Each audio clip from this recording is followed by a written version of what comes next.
오늘은 난이 두려워하지 말라라는 제목으로 말씀을 전하겠습니다. 내일부터 구정명절이 시작됩니다. 해마다 다사다난한 삶을 살 수밖에 없는 우리 신앙인들이 다시 붙잡아야 될 말씀이 바로 오늘 본문에 나오는 난이 두려워하지 말라라는 말씀입니다. 우리의 삶 가운데에 두려워할 만한 일들이 얼마나 많이 닥치는지 모릅니다. 바라기는 이 말씀 붙잡고 올 한 해도 승리하는 복된 한 해 되시기를 주님의 이름으로 축원합니다. 오늘 본문에 보시면 예수님의 제자들이 풍랑 때문에 힘들어하는 그런 모습을 우리에게 보여주고 있습니다. 오늘 본문에 나오는 이전에 우리 오병이어의 기적이 나오고 있습니다. 자, 이 오병이어의 기적 전 사복음서에 다 걸쳐서 나오죠. 요한복음에 나오는 오병이어의 기적을 보시면 거기 이 백성들이 예수님을 임금으로 삼으려고 하는 그런 모습을 보게 됩니다. 오병이어의 기적을 행하니까 너무 놀라서. 자, 그런데 예수님께서는 이 땅에 영원한 이 영적인 구원자로 오셨기 때문에 피할 수밖에 없었던 것이죠. 그래서 예수님이 서둘러 가지고 이 제자들을 배에 태워서 갈릴리 호수 바다 건너편으로 보내시고, 그리고 예수님은 산에 기도하러 올라가셨다라는 그런 내용이 나오는 것을 보게 됩니다. 오늘 22절 23절 보시면 예수께서 즉시 제자들을 재촉하사, 자, 예수님이 제자들을 재촉하신 이유가 바로 여기 있었던 것이죠. 왕이 되면 안 되니까 예수님은 산으로 가시고 제자들은 배를 타고 갈릴리 바다로 피했던 것입니다. 자, 어떻게 보면 요즘 대선 주자들과 너무 대조적인 모습이죠. 자, 예수님께서는 왕이 되지 않으려고 그렇게 애를 쓰시는 반면에 이 세상 사람들은 높은 데 올라가려고 애를 씁니다. 물론 세상에 대통령도 필요하고 왕도 필요하죠. 중요한 건 바로 왕 중의 왕 대신 예수님을 두려워하는 그런 대통령이 나오기를 위해서 우리 신앙인들이 하나님 앞에 간절히 기도해야 된다는 것입니다. 누가 뽑히든지 간에 그게 중요한 게 아니에요. 뭐 하나님 두려워하고 백성들을 두려워하는 사람이 어디 있겠습니까? 되고 나서도 정말 하나님 두려워하고 백성들을 두려워하는 그런 대통령이 되기를 위해서 그 사명이 우리 그리스도인들에게 있다는 사실을 잊어서는 안 된다는 것입니다. 자, 그렇게 해서 이 제자들이 배를 타고 이제 이 갈릴리 바다를 건너는데 이 풍랑을 만나게 된 것이죠. 여기 23절에 보시면은 이 저물매라고 하는 그런 시간적인 배경을 알려주는 구절이 나옵니다. 저물매, 한 오후 6시쯤 됐겠죠. 자, 그런데 여기 또 이렇게 잘 안 보이는지, 여기 25절에 보시면은 밤 사경이라고 하는 또 그런 시간적 그런 구절이 나오는 것을 보게 됩니다. 밤 사경, 새벽 3시부터 6시까지 그 해당되는 시간입니다. 자, 이 제자들이 배를 타고 갈릴리 바다를 건너는데 오후 6시에 출발해 가지고 새벽 한 5시쯤 됐는데 여전히 갈릴리 바다에 있다는 거예요. 무슨 얘기입니까? 이 그만큼 풍랑이 거세다는 것을 우리가 짐작해 볼 수가 있죠.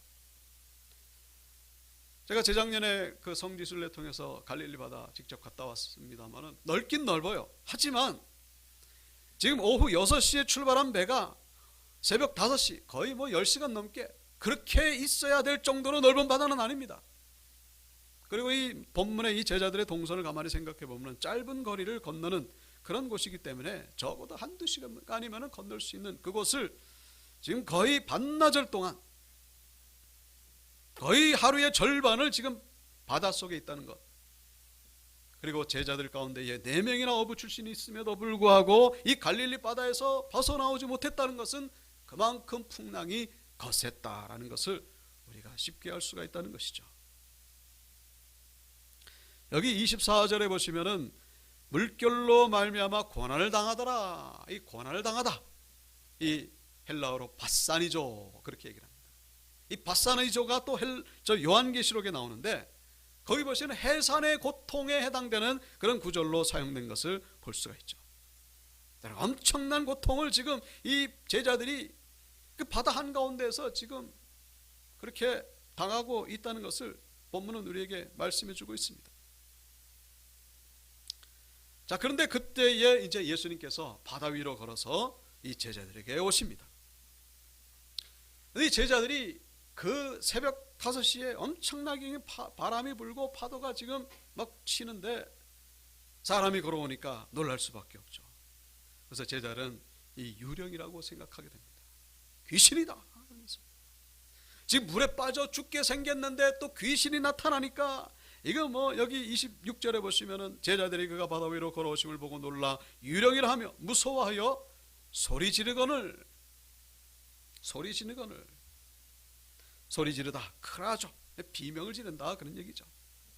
그러니까 귀신이라고 생각하고서 그냥 비명을 꽉꽉 질러대는 겁니다.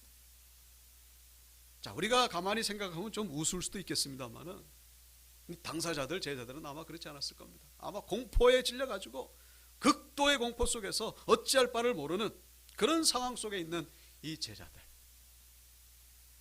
우리 물에 빠져 죽게 생겼다. 저 귀신에게 잡혀서 죽게 생겼다. 그때에 예수님께서 이 제자들에게 말씀하십니다. 27절 보시면 예수께서 즉시 이르시되 뭐라고 말씀하십니까? 안심하라. 나니 두려워하지 말라. 우리 한번 따라해 보실까요? 안심하라. 나니 두려워하지 말라. 네, 안심하라. 나니 두려워하지 말라. 이 공포에 질려 있는 제자들에게 주님이 말씀하셨습니다. 자, 이 말씀에는요 여러 가지 의미가 담겨져 있습니다. 안심하라. 나니 두려워하지 말라. 이 첫 번째 의미는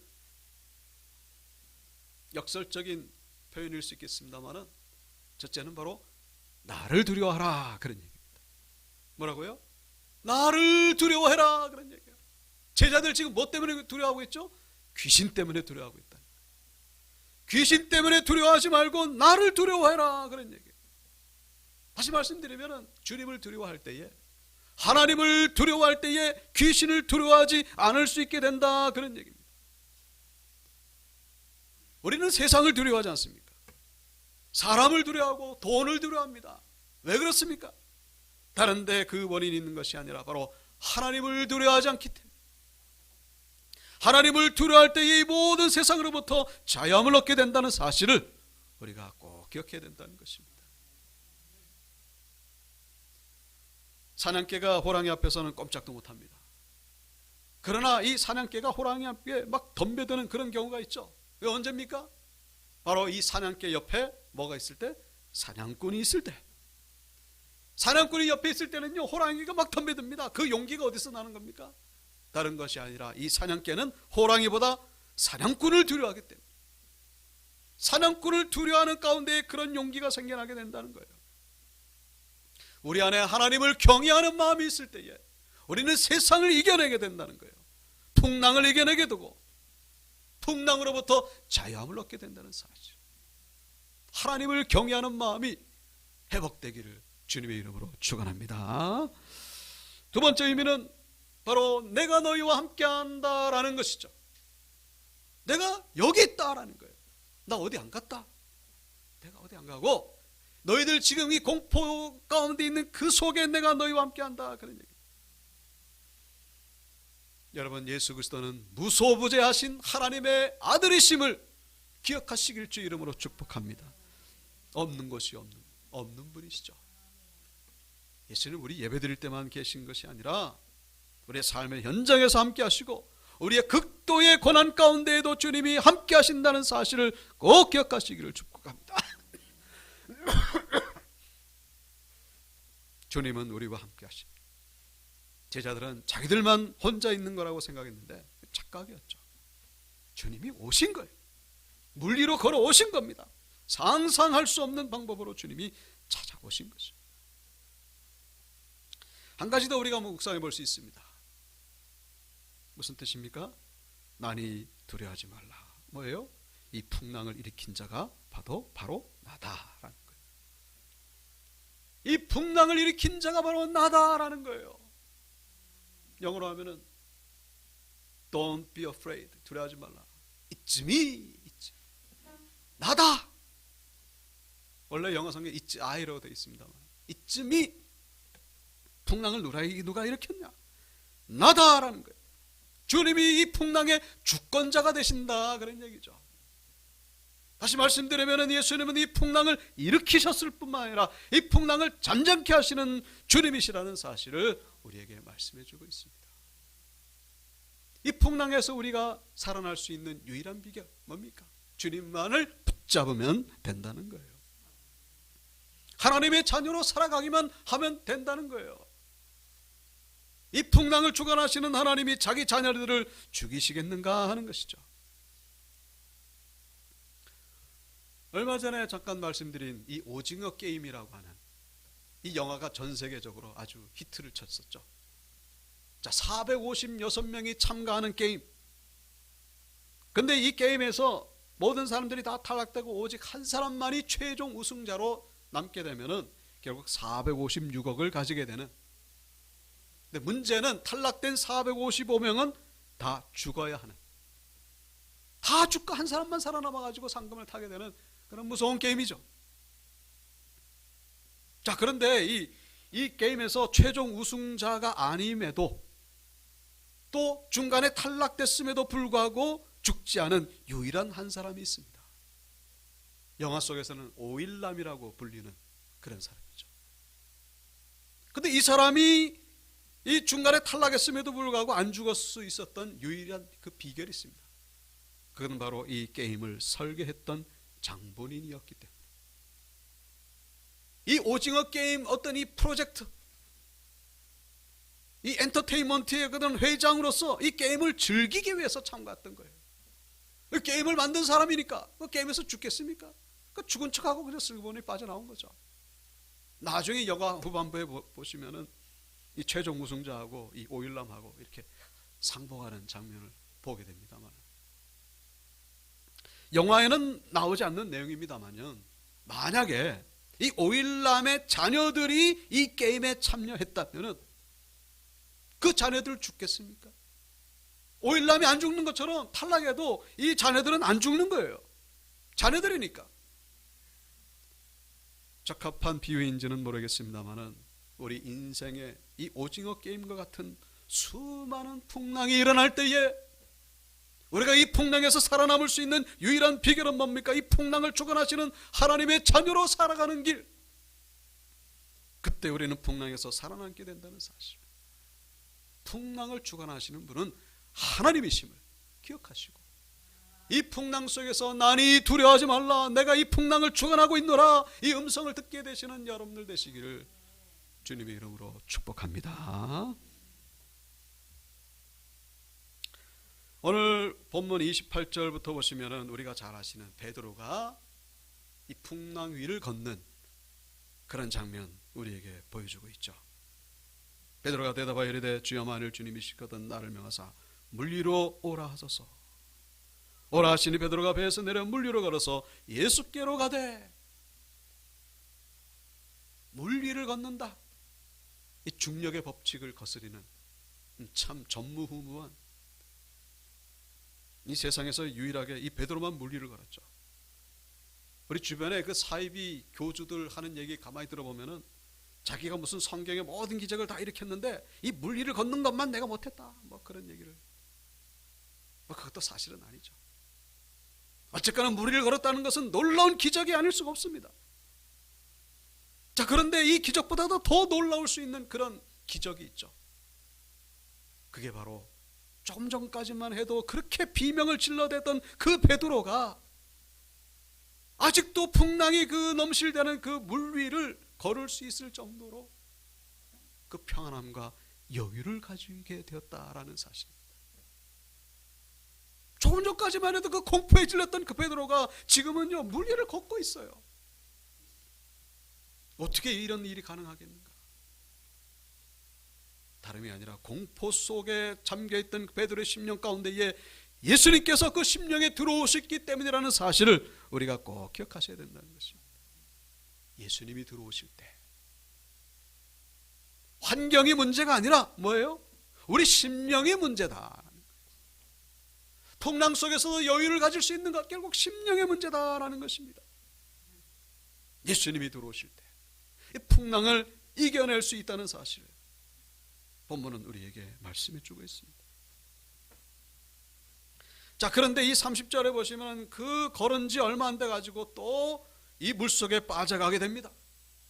물속에 빠지는 이유가 바람을 보았기 때문이다 라고 본문은 말씀해 주고 있죠. 바람을 보았다. 무엇을 보느냐? 우리 감각기관 가운데 이 시각은요, 정말 압도적으로 우리에게 영향력을 미칩니다. 무엇을 보느냐? 결국 그 인생이 달라지게 된다는 사실. 인생이 결정됩니다. 토끼와 거북이, 토끼가 졌죠. 거북이가 이겼습니다.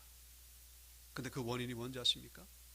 토끼는 거북이를 바라보았고 토끼는 결승점을 바라보았기 때문이다. 그런 얘기가 있습니다. 뭐라고요?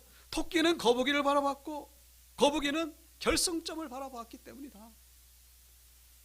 이스라엘의 초대왕 사울 실패했죠.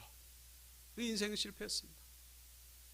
그러나 사울에게 10년 넘게 쫓겨다녔던 그 다윗은 결국 최후의 승리자가 될 수 있었죠. 그 이유가 뭡니까? 사울은 뭘 봤죠? 그 다윗을 본 거예요. 그냥 다윗 미워가지고 다윗 죽이려고 다윗만 쳐다본 거예요. 반면에 다윗은 누구를 봤습니까? 바로 하나님만 바라봤기 때문에, 오직 하나님만 바라봤기 때문에 그는 결국 최후의 승리자가 될 수 있었다는 사실. 우리 신앙인들이 바라봐야 될 대상은 무엇입니까? 오직 한 가지밖에 없죠. 우리가 바라봐야 할 대상은 오직 예수 그리스도밖에 없는 줄로 믿습니다. 우리 다 같이 읽어볼까요? 시작. 믿음의 주요 또 온전하게 하시는 이인 예수를 바라보자. 아멘. 예수를 바라볼 때에 우리는 승리하게 된다는 것입니다. 자, 31절에 예수께서 즉시 손을 내밀어 그를 붙잡으시며 이르시되 믿음이 작은 자여 왜 의심하였느냐. 여러분, 베드로와 예수님의 차이가 뭘까요? 왜 베드로는 물에 빠졌고 예수님은 물 위를 걸을 수 있었을까요? 물론 예수님이 하나님의 아들이시니까 뭐 그런 수도 있겠죠.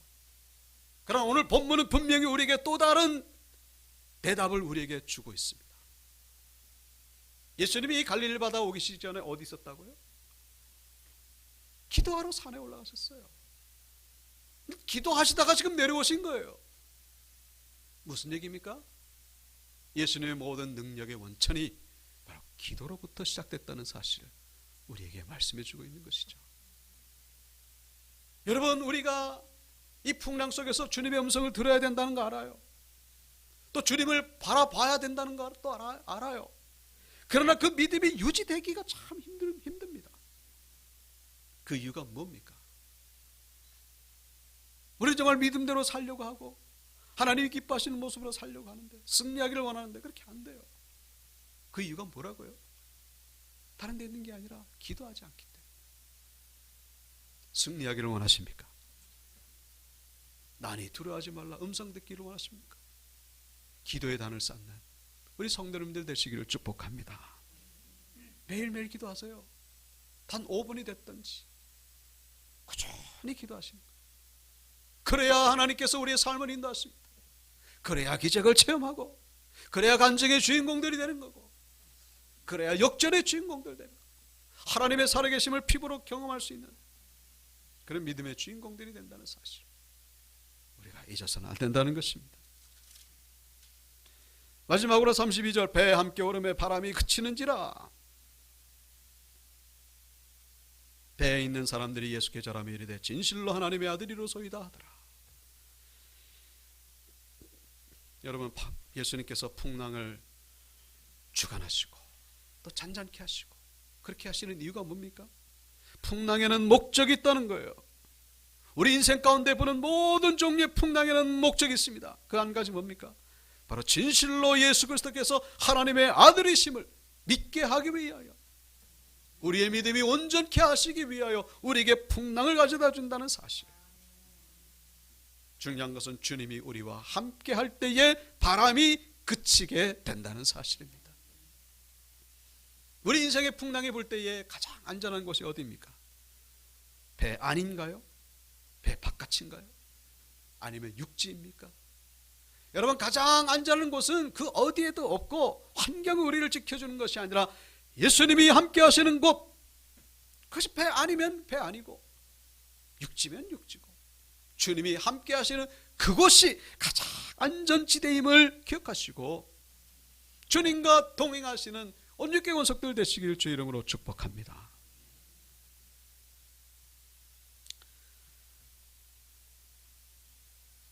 진하영이라고 하는 미국 존스 홉킨스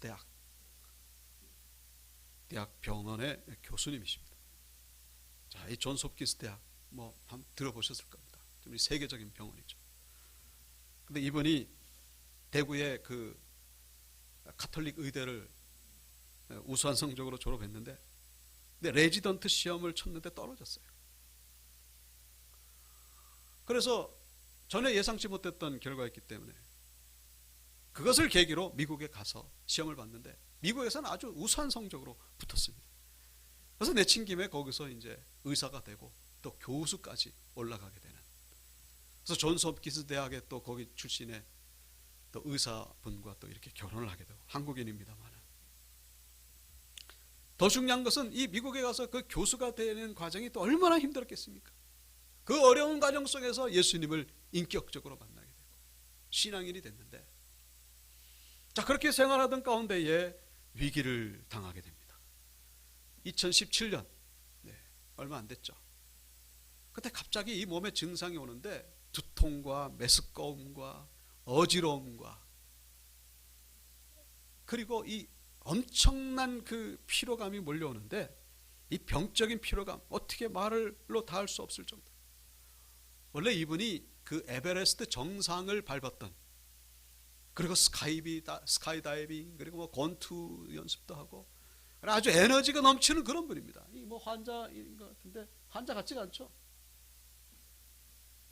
그렇게 활발한 그런 분인데 그냥 뭐 누워서 지낼 수밖에 없는, 그래서 인생의 고난을 당하게 됩니다. 그런데 병명도 나오지 않아요.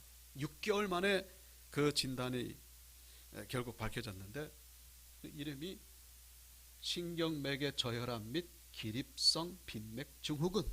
참 외우기도 힘든 어려운 이름이죠. 이 뭐냐면은 우리 몸 안에 자율신경계가 있는데, 그러니까 맥박이라든가 위라든가 뭐 호흡이라든가 이건 우리의 의지와는 상관없이 움직이는 거지 않습니까? 그 자율신경계, 그것이 고장난 거예요. 이 고장나다 보니까 이게 이 피로감과 그 다음에 이 어지러움과 메스꺼움, 두통, 이를 말할 수 없는, 교수직을 내려놔야 될 정도로, 잠시 쉬어야 될 정도로, 그 속에서 이제 또 하나님의 은혜를 경험하게 됩니다. 이분이 다시 일어설 수 있었던 말씀, 바로 고린도전서 나오는 말씀이죠.